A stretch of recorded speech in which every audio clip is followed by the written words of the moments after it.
December 4, 2025 Pratah Murali. మధురమైన పిల్లలు, మీకు ఇప్పుడు తండ్రి ద్వారా దివ్య దృష్టి లభించింది. ఆ దివ్య దృష్టి ద్వారానే మీరు ఆత్మను మరియు పరమాత్మను చూడగలుగుతారు. ప్రశ్న: డ్రామాలోని ఏ రహస్యాన్ని అర్థం చేసుకున్నవారు ఏ సలహాను ఎవరికి ఇవ్వరు? జవాబు: డ్రామాలో ఏదైతే గతించిపోయిందో అది మళ్ళీ యాక్యురేట్గా రిపీట్ అవుతుంది అని ఎవరైతే అర్థం చేసుకుంటారో వారు ఎప్పుడూ ఎవరికి భక్తిని వదిలిపెట్టమని సలహా ఇవ్వరు. ఎప్పుడైతే వారి బుద్ధిలో జ్ఞానం బాగా కూర్చుంటుందో అప్పుడు నేను ఆత్మను, నేను అనంతమైన తండ్రి నుండి వారసత్వం తీసుకోవాలి అని అర్థం చేసుకుంటారు. ఎప్పుడైతే అనంతమైన తండ్రిని గుర్తిస్తారో అప్పుడు హద్దు విషయాలు స్వతహాగానే సమాప్తమైపోతాయి. ధారణ కొరకు ముఖ్య సారము. మొదటి పాయింట్: కనులను శుద్ధముగా తయారు చేసుకునేందుకు కృషి చేయాలి.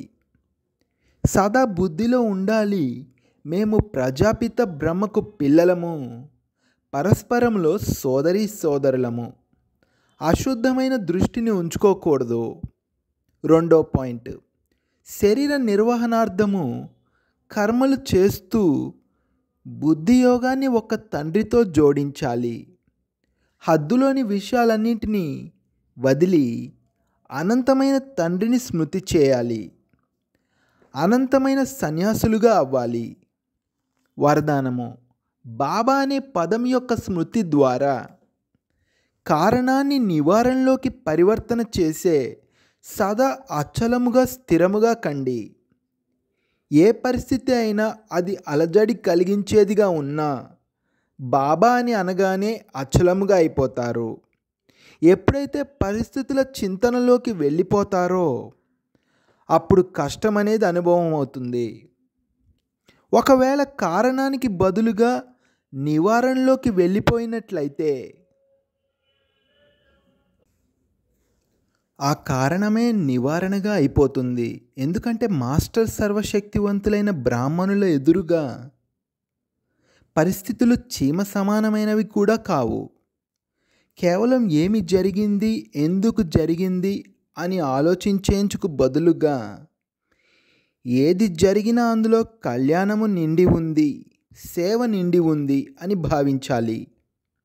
రూపము పరిస్థితిదే అయినా కానీ అందులో ఇమిడి ఉన్నది సేవ అని ఆ రూపముతో దాన్ని చూసినట్లయితే సదా అచలముగా స్థిరముగా ఉంటారు. స్లోగన్: ఒక్క తండ్రి ప్రభావంలో ఉండేవారు ఏ ఆత్మ ప్రభావంలోకి రాలేరు. ఒక్క తండ్రి ప్రభావంలో ఉండేవారు ఏ ఆత్మ ప్రభావంలోకి రాలేరు. అవ్యక్త ప్రేరణలు: ఇప్పుడు సంపన్నముగా మరియు కర్మాతీతముగా అవ్వాలి అనే ధ్యాసలోనే ఉండండి. కర్మాతీత స్థితిని ప్రాప్తి చేసుకునేందుకు సదా సాక్షిగా అయ్యి కార్యము చేయండి. సాక్షి అనగా సదా అతీతమైన మరియు ప్రియమైన స్థితిలో ఉంటూ కర్మను చేసే అలౌకిక ఆత్మను, అలౌకిక అనుభూతిని చేసే అలౌకిక జీవితము కల శ్రేష్ఠ జీవితము కల ఆత్మను. ఈ నశ ఉండాలి. కర్మలు చేస్తూ ఈ అభ్యాసాన్నే పెంచుకుంటూ ఉండండి.